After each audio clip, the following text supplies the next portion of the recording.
Hey guys, it's Hitman23. Happy Sunday. I'm coming on today in a little bit of a different place. I'm actually out in my lanai.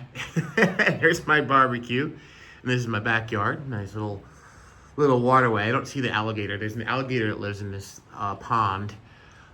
It's a little one, so they actually can't relocate it yet until it's bigger. But there is an alligator in there. We see him quite often. It's pretty cool.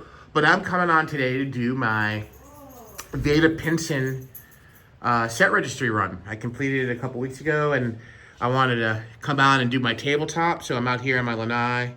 A nice, beautiful day here in Southwest Florida. Right now it's in like the 50s. It's gorgeous, and the sun's shining. So I'm loving it. And so basically, Vada Pinson. I kind of fall into the category of I try to target players and guys that are kind of like in the middle, right? By no means do I not like the Hall of Famers. I love the Hall of Famers, and I think, those are great, and I collect Hall of Famers, and, absolutely.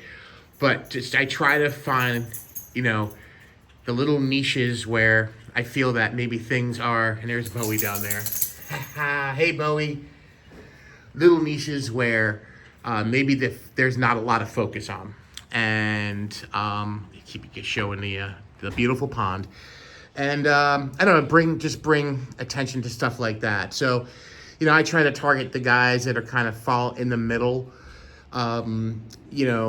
and maybe who aren't quite worthy Hall of Famers, guys that kind of sit on that cusp of, making the Hall of Fame.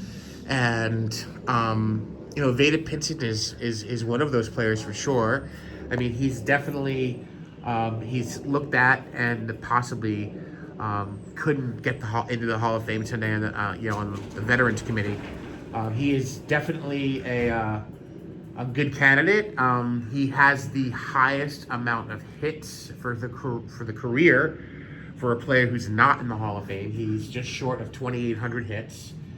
He has a 286 lifetime average. He had 256 home runs, had 1,169 RBIs, 305 stolen bases.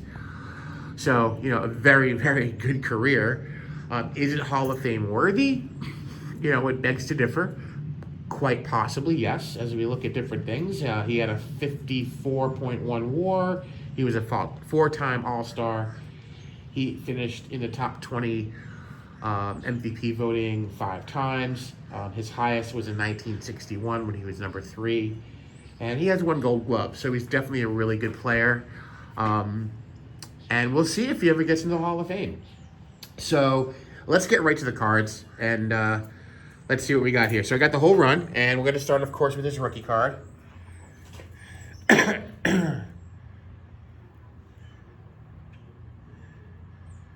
The 58 tops is really a nice looking set.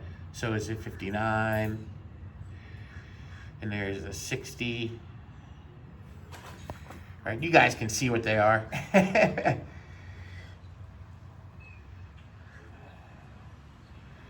He's got some really, just really nice looking cards. Back in the 60s, there really wasn't a lot of action cards. And I just found it strange that there's one Fleer card in his set registry. And we go down to the 64s.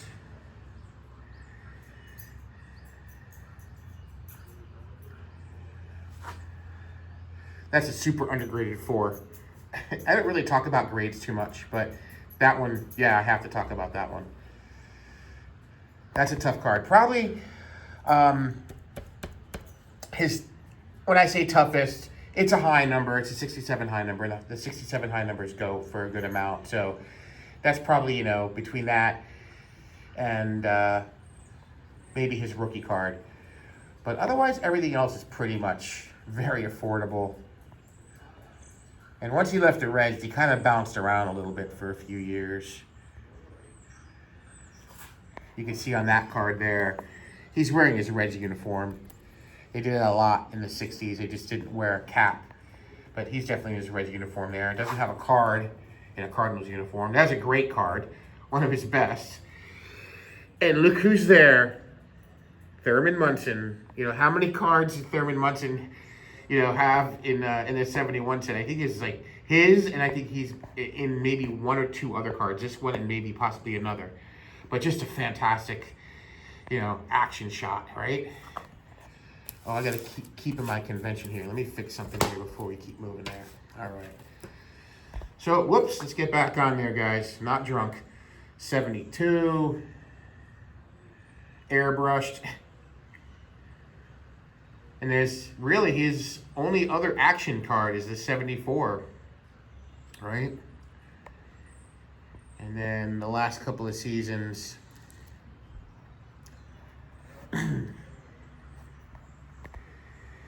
In the 76 season, he was signed by the Brewers at the beginning of the year and then was let go right after.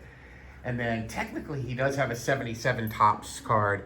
He's on the Mariners, not the team card, but the coach's card, the manager, and he's pictured as one of the coaches. So he does have a 77 Topps card. But that's the Vada Pinson run. And it's really fun finishing runs. I think it's awesome. You get that last card and you're like, yeah, baby, it's great. So it's on to the next one. A couple other things I'm working on. I'm working on Al Oliver. I'm working on Johnny Callison, and I'm working on the Topps All-Star cards from 1975. So that's it, guys. I hope you enjoyed that Vada Pinson run. Great player. Is he a Hall of Famer? Maybe, possibly. We'll see. Excuse me. And that's it. Best of luck to all of the YouTube Sports Card Hall of Fame nominees. There are so many amazing channels out there. And just, watching all of the nomination videos, and I think this is what it was meant for, is to discover other channels. There's channels out there that have been around a long time that I haven't even heard about. And to be honest, it's hard to watch every single channel. It's really almost impossible. So I'm going to make a concerted effort to get on and get to some of these channels that I have not really watched many videos of or have not known about, and just open up my eyes to some new stuff and hopefully get some more channels into my rotation. So that's it, guys. Have a great day. May the cardboard God shine out upon each and every one of you, and I will see you at the next video. Peace, guys. Later.